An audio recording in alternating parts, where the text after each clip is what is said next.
At 4, this is 13 News Now. The first charges from special counsel Robert Mueller filed today. This is part of the ongoing investigation into Russian interference in the 2016 election. The two men indicted, former Trump campaign manager Paul Manafort and deputy campaign manager Rick Gates. 13 News Now anchor David Allen joins us now with the latest on the news sweeping the country. David. Well, this morning, Paul Manafort surrendered to the FBI in Washington. And about an hour ago, his attorney spoke to the media, calling the charges, quote, ridiculous. There is no evidence that Mr. Manafort or the Trump campaign colluded with the Russian government. The indictment against Manafort and Gates contains 12 counts. Those counts include conspiring against the United States, false statements, and conspiracy to launder money. The 31-page indictment represents the first charges filed against anyone by special counsel Robert Mueller. It alleges that Manafort, President Trump's one-time campaign manager, and Gates, Manafort's assistant, moved money through hidden bank accounts. In total, more than $75 million allegedly flowed through the offshore accounts. This indictment does not mention President Trump, his campaign, or Russian meddling. Here's what the White House had to say.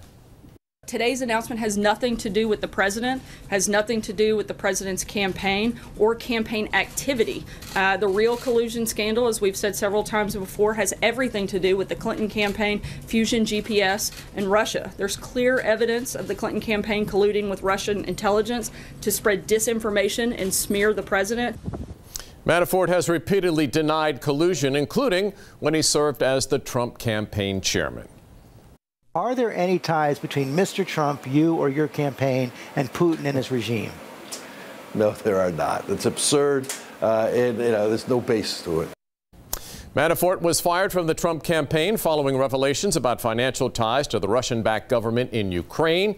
Gates remained close with the campaign after leaving as in his role, and he also served as deputy of the Presidential Inauguration Committee. The president responded on Twitter, writing, "Sorry, but this is years ago, before Paul Manafort was part of the Trump campaign.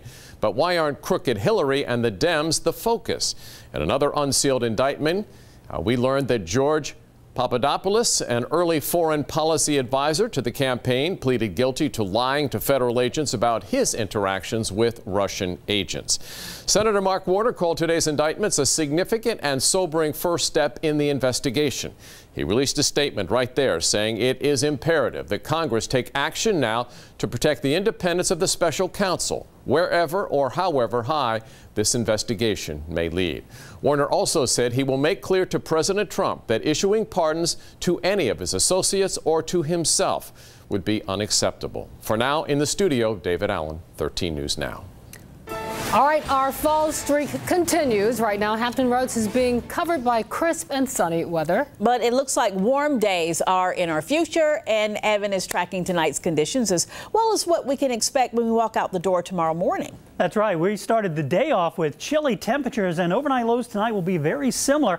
Notice this morning, 41 degrees in Emporia, 47 Norfolk, 46 Hampton, 46 in Virginia Beach. So a chilly start to the day today. Lots of sunshine. The temperatures really didn't warm up very much as well. Here's the clear skies overlooking downtown Norfolk and Portsmouth and the Elizabeth River. And of course, the cruise ship, they came in yesterday and they stayed overnight because of the storm that was off the coastline. And of course, that's the German ship Mein Schiff 6 that is sitting out there off of Nauticus. There we go. As we look at the radar right now, we're looking at clear skies and a clear sweep on radar as well. And temperatures outside right now, cool for this time of year. Right now, we're sitting at 60 degrees in Norfolk, 58 Hampton and Newport News, 59 in Chesapeake and Suffolk, and 58 in Elizabeth City. So if you have evening plans, the clear skies will stick around. We are looking at temperatures to slowly drop over the next 6 hours down into the 50s. But overnight lows later tonight will be down into the 40s and even some upper 30s in some of those inland locations. Much more on that and a look at that Halloween forecast, the trick-or-treat forecast, all coming up in just a few minutes. All right, a family and Norfolk State University are grieving the loss of a loved one and student athlete Nicholas Ackes. Now 22-year-old Jaquan Anderson is in custody, and today he went before a judge for the first time. Police believe he shot and killed Ackes on Friday. 13 News Now reporter Megan Shin joins us live from the courthouse and with the latest on Anderson's hearing. Well, you guys, Anderson showed up in court today, escorted by at least 5 law enforcement officers, 3 of them dressed out in riot gear today. And during his appearance, he showed up about 3 hours late. They didn't say why that was the reason, but inside his appearance in the courthouse, we saw 5 people in that courtroom who seemed to be family and friends of Anderson.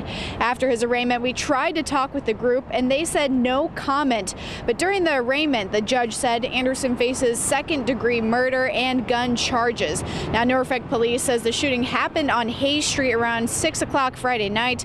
They arrested Anderson in the shooting death of Norfolk State University football player Nicholas Ackies. And the 18-year-old freshman died 1 day before the homecoming game.